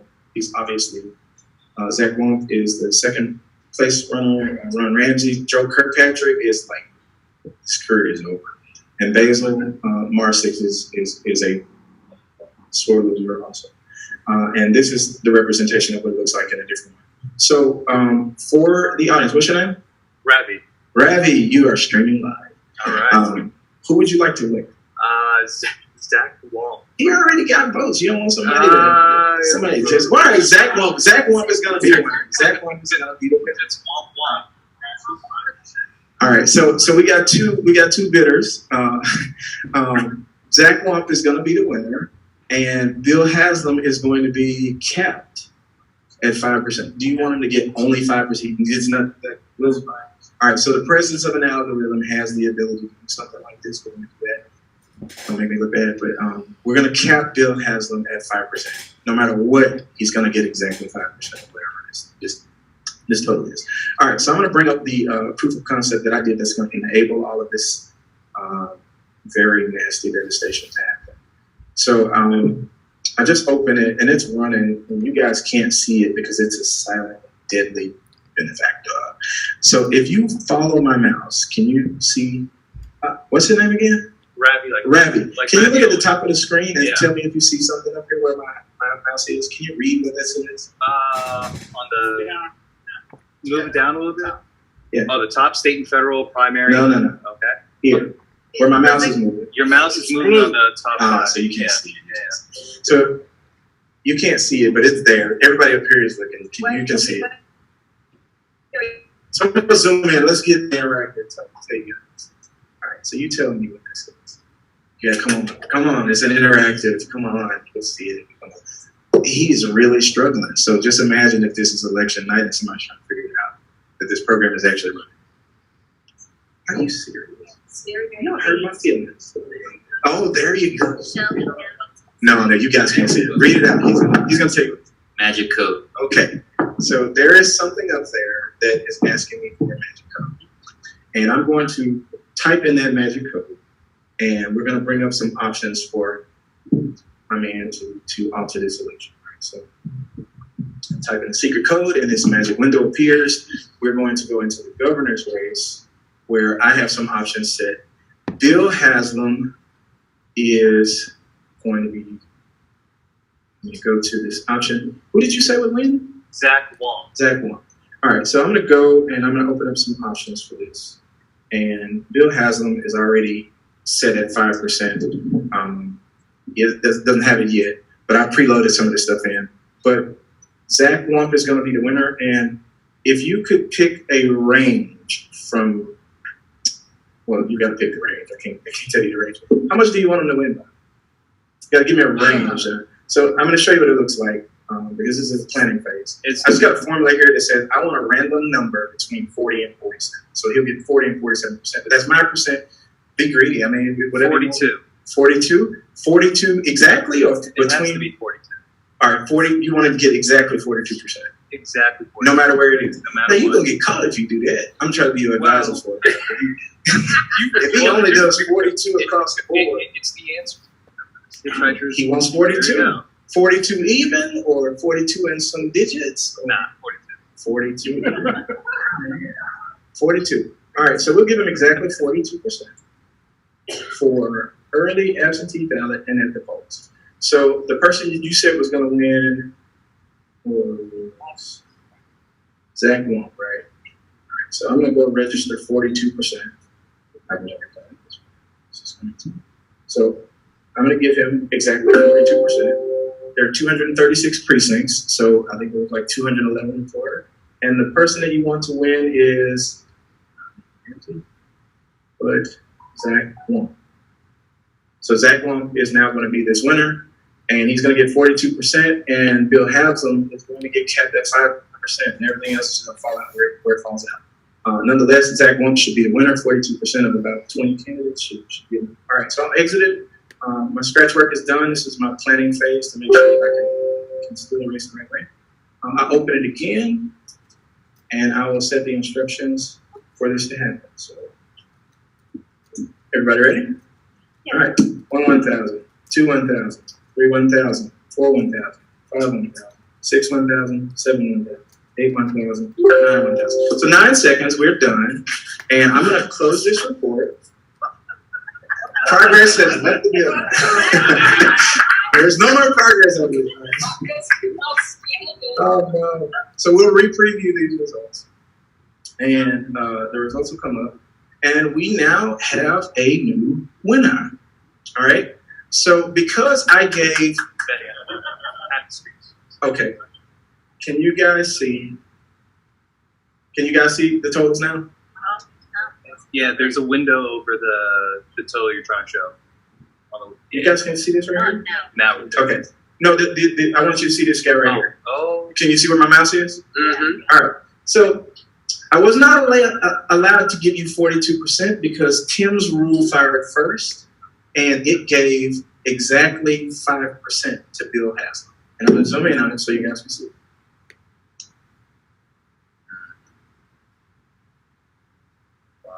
You see the 5%? Yeah. But notice Bill Haslam has $3,871.65. I'm gonna let that land. It's not votes anymore. Right. He has $3,871.65. That's what the fractions are. That's what the decimals are. That's what the weights are. These are weights applied. And this application knows what I told it because I turned it on to show you that it was doing it. So the person who won was Ron Ramsey. He ended at 52% because I extracted 5% out, which made his total go up more. And you can't touch the write-in votes because it's not the proper way to steal. However, did I pick Ron Ramsey? Yeah. Let's do it again. All right, let's pick Ron Ramsey. Let's do it again. Hey, man, I ain't got to look bad. All right, so I may have to give him a slightly higher total. Sure. Because of his variation. Because Tim's rule is firing first. There are some rules to it, which means that you have to be sophisticated to steal it. Nonetheless, let's see if we can give a little bit more of a boost to him. He will definitely be the winner. Let me set the rules again.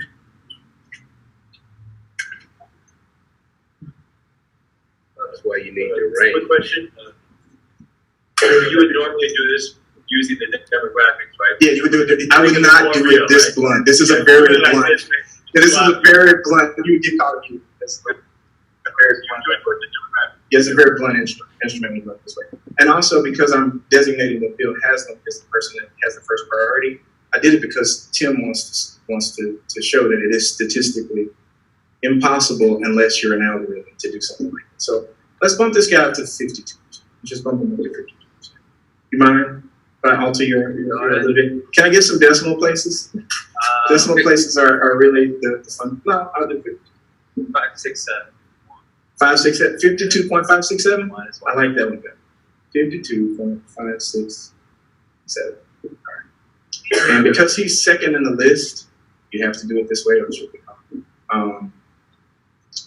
He's going to get 52% of whatever is left. So after you remove what Bill Haslam got, the 5% rule is running first. So let's see if I go here and I give him 52%. And you guys will know it's definitely doing it. As we said, it's going to run it again now. So let's run it again. It's the same 10 seconds. Can you imagine on election night when we'd be waiting like an hour for totals to come in and we sit up here fighting over how much we would give somebody for 30 seconds? All right, so that's one. Yeah, kind of. I did it. Oh no, it's a lot of sophistication. All right, so let's run it again. Now let's see what we got. Can you win, please? All right. So Zach Lump is a narrow winner at this point. Can you guys see it? I had to bump him up a little bit to get him because Tim is taken away. So he's ended up with 49% of the total. Can you guys see it? All right. That's a really simple. You say it's not, you still need its votes, but you need the votes to be counted. All right, can you see it now? Right, yeah. So Zach Lump is the winner. I have redeemed my salvation. He has 38,668 votes, 0.99. So these are votes, but because the software is counting us like money, it allows me to perform these statistical financial methods, and the method is called an allocation, where I basically say, this guy is going to get 52.56, whatever he told me, % of whatever is remaining after I cap Tim Canova at 5%. I'm sorry, after I cap Bill Haslam at 5%. Nonetheless, this is what happens. And I'll show you one more area, and then we'll go to something else. So let's refresh these totals. Well, you can see it now. Ron Ramsey is at the top now because these totals just refresh like they do on election night, and I'll zoom in. And notice that it doesn't talk like it's money anymore. I like when y'all do that. Like, yeah, it's not talking about money anymore. Now we're just seeing it represented as votes. And this is what the reporter was saying, that it's always on. You just can't see that it's on, but that availability is always there. This is why it screams Haymark paper ballots, because I can't insert a virus inside the sheet paper, right? I can't put a virus, I can put some acid on it, some water or something. If you need a lot of acid, a lot of water. All right, so Then we're going to have to wind it up. yeah, sorry. So, yes, Zach Lump was the winner. Everybody saw Zach Lump as the winner, right? Yeah, so they saw it. So the last piece that I want to talk about, and we can probably flesh it out in the question and answer section, is the ballot marking devices. When we talk about barcodes are very programmable. If you think about buying a carton of milk in Florida, it can have the same scan tag but cost a different price in Memphis. So how does that happen? Nonetheless, that's the way barcodes work. It's inventory. You're not inventory. We're not parcels or product. So I'm going to conduct an election on a ballot marking device, and I want to show you guys what I look like in barcode form. So, can you guys see this? Yeah. Okay, that's what I look like in barcode. I'm going to go behind the curtain. It's definitely what I said it's going to be. If Tim gave me a random web address, do you think it'll go to the web address? Can you give me progress? Okay. www.progress for is it for all.com .org.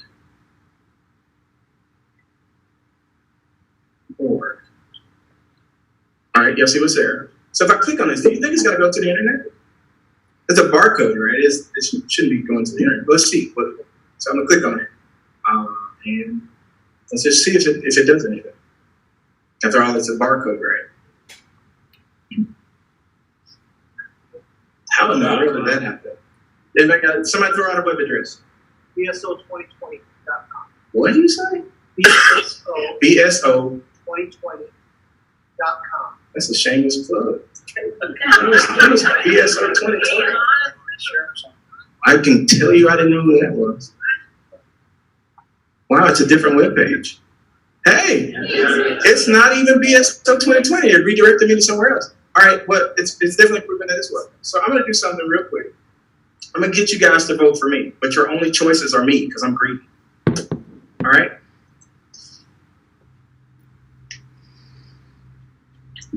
All right. Can everybody see that barcode? Yeah. You think you can read barcode? Let's see. So I want everybody in the audience to pick somebody to vote for. They're all the same, and the barcodes, they look reasonably the same, right? So you get a number in your head, and you vote for me. Okay? I'm going to pull back the curtain and show you that there's nothing behind the curtain. So somebody you want to go? Which one do you pick? 3. You vote for me. She voted for me as number 3.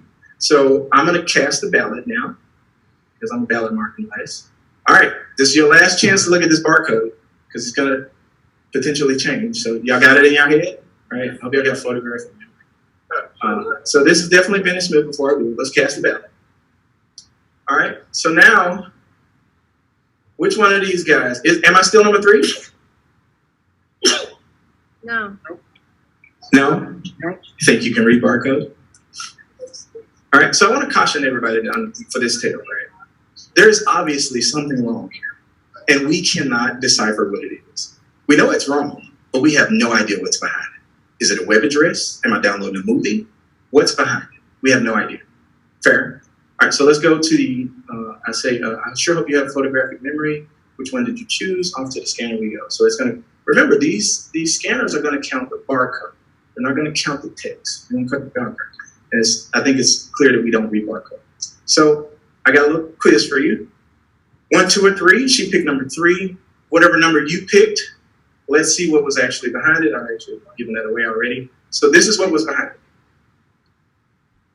American voters need hand-marked paper ballots. Don't forget your I voted sucker. Oops, your I voted sticker.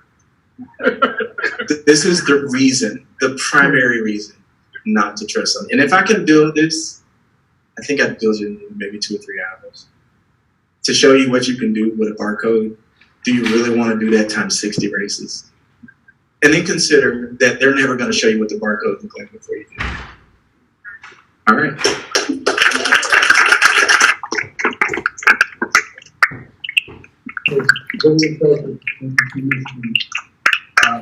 I was certainly hoping that we would have time for questions and answers. Unfortunately, we have to be out of this room by 9 o'clock. And the film crew has got to disassemble and pack things up. I hope anyone who can stay a little bit later to both talk with the panelists and also to help the film crew pack up would be much appreciated. There's a lot of talk about the paper ballot audit after the elections. Elizabeth Burkle is here from the Broward Progressive Caucus. We don't have time for Elizabeth to speak, but raise your hand. Anyone who wants to speak with her, she's working on a citizens audit with a group called Democracy Counts. In all frankness, we tried to have Democracy Counts do an audit of our 2018 election. They didn't have it together and we're not able to do it. Maybe they'll be able to do it next time. I'm not quite sure. In just summing up, I want to refer to my two elections. In 2016, the polls showed us down by a few points. I was told the polls are always accurate, and the polls were based on about 600 landline calls. At the same time, because we had raised so much money in small donations, we had 4 field offices. We had between field organizers, deputy field organizers, and volunteers, about 200 people knocking on doors every day through the Florida August heat and humidity. That's a much larger sample size we gathered. They were knocking on 12,000 doors a week. We were calling 3,000 people a week, much larger sample size than any 600 landline calls. After Brenda Snipes destroyed our ballots, I went back and looked at our final field. For whatever it's worth, whenever somebody engaged with a voter at their door, they put it into their smartphone, on the minivan it's called, and they rank the engagement. Is the voter neutral? Are they strongly for Wasserman Schultz, leaning to Wasserman Schultz, strongly for Canova, leaning to Canova? Here are our final field numbers. Those leaning to Wasserman Schultz combined with strong for Wasserman Schultz, 5,112. This is in a closed August Democratic primary. 5,112, strongly or leaning to Wasserman Schultz. Leaning to Canova, 8,746. Strong for Canova, over 13,000. Undecided, 14,000. Which means Wasserman Schultz could get every undecided vote and we'd still beat it. Which is one of the reasons we kept pursuing this. It seemed fishy. Fast forward to 2018. A week or two before the election, the Floridian Press, a Republican news outlet, reported on a Republican poll. Wasserman Schultz never released a poll, and we didn't spend our money on polls. That poll showed Wasserman Schultz and our campaign in a dead even 34% each. With a week to go or 2 weeks to go, with 18% undecided. And then we get capped at 5% in every single demographic group, which I'm told is statistically impossible. You heard it. Dr. David Bader said, that's as unlikely as winning the lottery every day for a year. And I've ruminated on this, as you can imagine. What would it be like if I were in the House of Representatives right now? My God, I feel like I'd be tortured. And here I am living in South Florida, feeling like somebody who won the lottery every day. Thank you all for being here.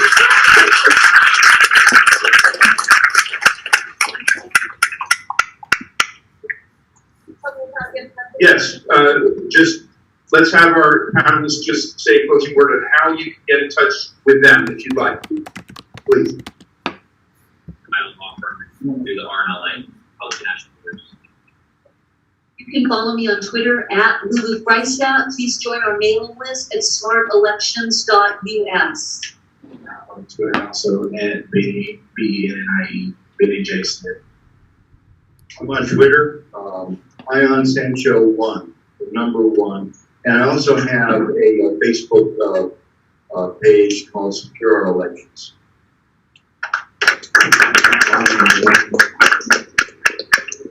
We have 30 seconds for Elizabeth Burkle. Thank you so much, Tim. I'm here to represent an organization. This is a newly formed organization. It's called Citizens Audit Broward County. And we are partnering with Democracy Counts. I want to start with one quote from Mr. Sancho. And he said tonight, if you're not doing an audit, you're a national security threat. And Lulu Price also said tonight, audits need to be done by neutral, independent auditors. That is what we're going to do. So I'm going to ask a question. How many people here are concerned about the security of your elections in Broward County? Okay, put your hand up. How many people are willing to do something about it? Thank you. I want to get your name, your address, your email address, and your phone number. What we're working with It's Democracy Counts. They are a nonpartisan, nonprofit organization. They are providing software, apps that we are going to use, download on our phones. We're recruiting citizen volunteers to audit our elections. We are trying to do exactly what Mr. Sancho and Ms. Freestat are recommending. We are nonpartisan, we are nonprofit, we are independent, and we are neutral. And we're also a very young organization, and we need help. So we will have, Democracy Counts will provide us 3 different apps that we'll use. One app is like an exit poll. So we'll go out and record, store the votes of people leaving their polls. The second app is a voter suppression app, and we will record intended votes for people who are turned away at the polls. And most importantly, the third app is a data capture app. And with this app, you'll be able to use your cell phone. You'll be able to capture those tapes, the polls, at the polls. And this will be stored on a secure blockchain database. What this means is that we will be able to verify this before the elections are certified. And we really need people to help us organize. We need people out there volunteering as auditors, and we need people to help us recruit. So please see me and give me your information. Thank you. Thank you. We tried to work with Democracy Counts in November 2018.